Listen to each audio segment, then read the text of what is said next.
Shalom jemaat yang dikasihi Tuhan, kiranya kasih karunia dan damai sejahtera dari Allah Bapa dan dari Tuhan Yesus Kristus menyertai saudara-saudara sekalian.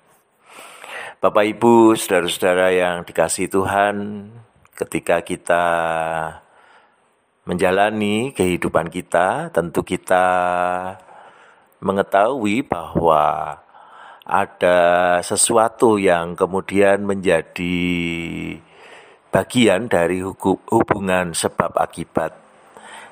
Kalau kita melakukan sesuatu, maka bisa membawa akibat tertentu dalam kehidupan kita. Dan tentu ini akan mengait bahwa ketika kita melakukan pekerjaan kita, maka kita akan mendapatkan bagian dari pekerjaan itu. Orang sering menyebutnya sebagai upah. Ketika kita melakukan yang terbaik, maka seringkali juga kemudian kita mendapatkan hal-hal yang baik dalam hidup kita. Nah, saudara-saudara, ketika sudah mengetahui hal ini, maka Rasul Paulus kepada jemaat di Kolose tentu mendorongkan bahwa melakukan yang baik itu hal yang penting. Sebagaimana kita sudah mengetahui bahwa di dalam relasi Tuhan dan hamba, ketika Rasul Paulus membahas hal itu, maka sang hamba didorong untuk melakukan pekerjaan sebaik-baiknya. Melakukan yang terbaik bahkan seperti untuk Tuhan dan bukan untuk manusia.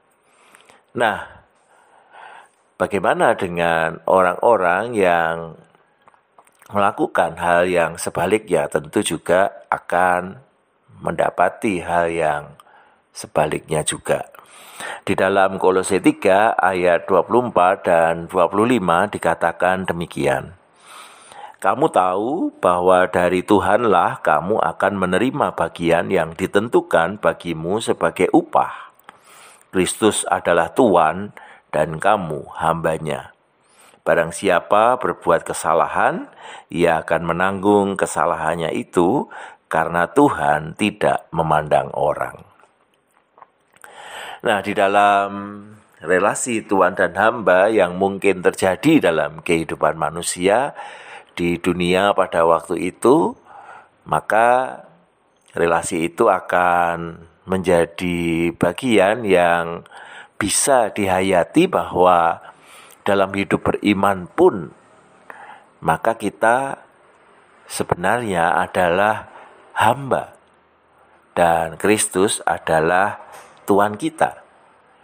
Nah, dengan mengenal hal ini, maka kita didorong untuk memahami bahwa ketika Kristus adalah Tuhan kita, mari kita melakukan sesuatu dengan sebaik-baiknya. Kalau kita sudah melakukan bagian kita, maka kita akan mendapatkan reward, mendapatkan upah dari apa yang kita kerjakan. Dan kalau Kristus adalah Tuhan bagi kita, dia tentu adalah Tuhan yang adil, Tuhan yang memahami, Tuhan yang mengerti. Dan yang diingatkan oleh Rasul Paulus adalah supaya kita senantiasa berbuat baik. Ketika Rasul Paulus mengatakan barang siapa berbuat kesalahan, ia akan menanggung kesalahannya itu karena Tuhan tidak memandang orang, mendorong kita supaya sebaik-baiknya melakukan bagian kita. Pun kalau melakukan kesalahan, maka kita perlu mohon ampun, meminta maaf dan bertobat dari kesalahan itu, memperbaikinya, dan kemudian melakukan bagian terbaik yang bisa kita lakukan. Dan dengan demikian maka hari demi hari kita akan berproses. Hal-hal yang salah kita tinggalkan, hal-hal yang baik kita teruskan.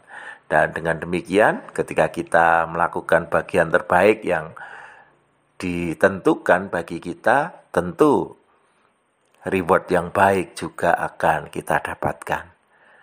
Nah, yang kemudian menjadi tantangan dalam kehidupan kita adalah bagaimana kita terus mengupayakan itu dalam hidup kita. Bagaimana kita bisa terus berusaha sungguh-sungguh melakukan bagian terbaik yang bisa kita lakukan dalam banyak hal. Ada banyak tanggung jawab yang Tuhan berikan kepada kita. Ada banyak bagian pelayanan yang bisa kita ambil dan menjadi kesediaan kita sebagai hamba dari Tuhan kita, Yesus Kristus. Dan ketika kita melakukan bagian terbaik kita, mari kita meyakini bahwa Tuhan juga menyediakan yang baik bagi kita.